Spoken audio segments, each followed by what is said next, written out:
पहली बात तो है कि अपने दिन का एक शेड्यूल फिक्स बना लीजिए।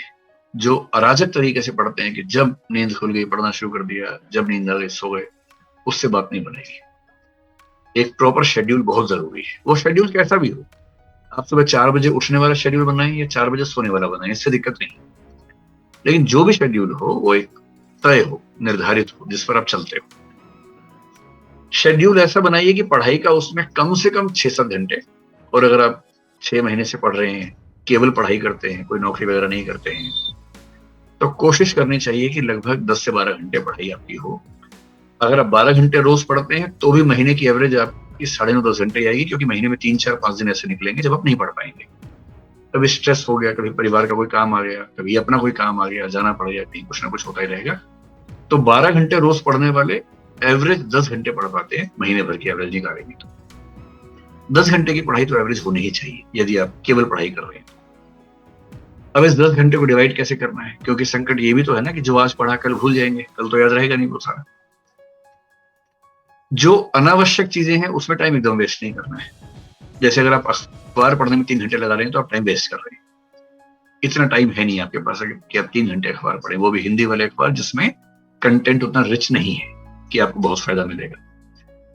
तो मेरी सलाह ये है कि करंट अफेयर्स के लिए दिन में 1-1.5 घंटा रखिए, अखबार सहित। अखबार पढ़ने का शौक है तो पढ़ना चाहिए, लेकिन इस भाव से मत पढ़िए कि इससे आईएएस बन जाएंगे। उसके बाद दिन में आधा घंटा कम से कम रखिए लिखने का। रोज लिखिए आधा घंटा। कभी कभी केवल स्पीड बढ़ाने के लिए लिखिए, जिसमें कंटेंट की क्वालिटी पे बहुत ध्यान मत दीजिए। कभी कभी कंटेंट की प्रेजेंटेशन कैसे करनी है उस पर आधा घंटा काम कीजिए। कभी कभी टाइम मैनेजमेंट करते हुए एक मुश्किल प्रश्न का उत्तर कैसे लिखना है उसी पर आंसर राइटिंग के फॉर्मेट का अभ्यास कीजिए। आधा घंटा रोज लिखते रहेंगे तो परीक्षा में लिखना बहुत आसान हो जाएगा। और जो लोग परीक्षा से 4 दिन पहले लिखने का अभ्यास करते हैं वो साध नहीं पाते हैं। एक लंबा नियमित अभ्यास होगा लिखने का, तभी बात बनेगी। 2 घंटे हो गए। अब जो आपके पास बचे 7-8 घंटे मान लेते हैं पढ़ने के बचे हैं, उनमें कम से कम 5 घंटे पढ़िए नया। कम से कम 1 से 2 घंटे रिवीजन के रखिए मिनिमम।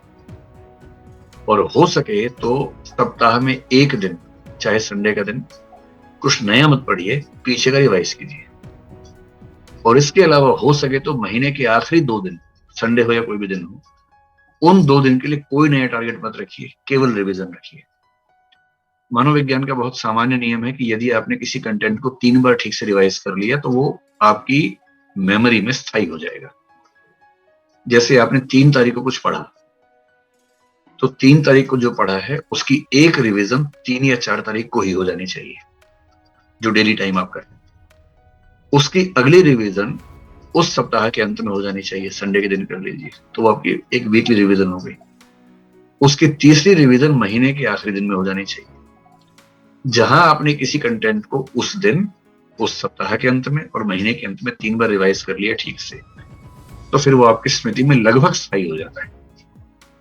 इतना स्थायी है कि एग्जाम से पहले उसको जैसे देखेंगे आपको याद आ जाए, उतना ही चाहिए परीक्षा की। तो टाइम मैनेजमेंट का एक मोटा मोटा खाका मैंने आपको बता दिया। एक तो शेड्यूल बनाइए एनुअल, मंथली, डेली, कि पूरे साल का टारगेट ये है। साल के टारगेट को महीने में बांट के देखेंगे तो जनवरी में ये, फरवरी में ये, मार्च में ये, मोटा मोटा क्लासिफिकेशन कर लीजिए। फिर महीने का टारगेट ध्यान में रखते हुए डेली टारगेट बना लीजिए कि आज मुझे इतना पढ़ लेना है। और फिर जो शेड्यूल बनाएंगे उसमें मैंने आपसे पहले ही कहा कि शेड्यूल मानवीय बनाइएगा, बहुत मुश्किल मत बनाइए कि जो पूरा करना संभव ना हो। वरना क्या होगा, 2 दिन आप शेड्यूल पे चलेंगे फिर हाफ के बैठ जाएंगे, उसका फायदा नहीं है। उतना ही रखिए जितना सामान्य रूप से संभव है, और मनुष्य बने रहने का सारा रास्ता निकालिए। हंसी मजाक, मनोरंजन, दोस्तों से बातचीत, खेलकूद, सैर, इस सब का समय जरूर रखिए, वरना शेड्यूल चल नहीं पाएगा। तो पूरी बात का सार, 24 घंटे में से केवल 10 से 12 घंटे पढ़ाई को देने हैं, बाकी 10 से 12 घंटे या 12-14 घंटे बाकी चीजों के लिए। जो 12 घंटे पढ़ाई के लिए हैं या 10 घंटे पढ़ाई के लिए हैं, उनमें से 1.5 घंटा करंट अफेयर्स, अखबार सहित, आधा घंटा कम से कम लिखने का अभ्यास प्रतिदिन, ये 2 घंटे हो गए। 2 घंटे कम से कम रिवीजन के रोज, सप्ताह में 1 पूरा दिन और महीने के अंत में 2 पूरे दिन अलग से, यानी कि महीने में 6 दिन रिवीजन के रख लीजिए। बाकी 24 दिनों में रोज 5 से 6 या 7 घंटे नया पढ़िए।